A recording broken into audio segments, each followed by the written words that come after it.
Heights Funeral Home and Cremation Services of Henderson is forced to temporarily shut down after a series of complaints. Thanks for joining us at 6. I'm Denise Valdez. And I'm Brian Loftus. Today, the State Funeral and Cemetery Services Board suspended the funeral home's license.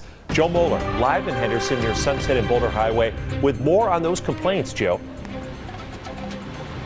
Yeah, the suspension comes after the funeral home allegedly did not comply with a legal agreement that was made last winter. Now, that legal agreement here with Heights was made after a number of complaints surfaced several months ago.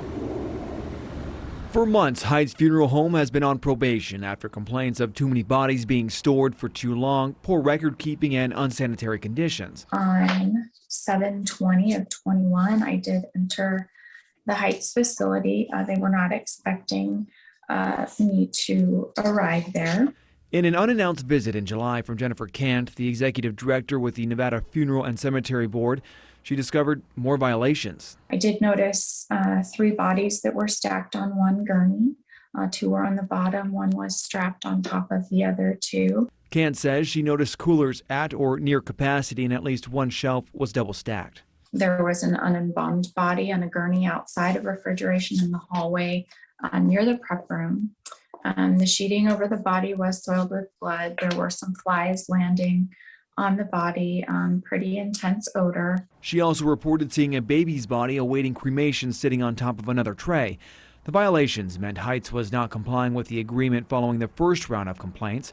Heights Director Eric Lee responded to the new allegations. I'm not here to say that those things didn't happen. They are isolated incidents, though. Lee noted the funeral home was busy during the pandemic surges. After discussion, the board voted 6-1 to suspend operations. I don't quite care that you, Mr. Lee, don't have enough staff or you can't hire people. Lee is now required to give the state inventory of the bodies being taken care of and 30 days to bury or cremate the bodies. Board member Adam Garcia was disturbed by what he heard. There are loved ones on the other end of this whole process who entrust you and have entrusted you with their loved ones, and you failed them.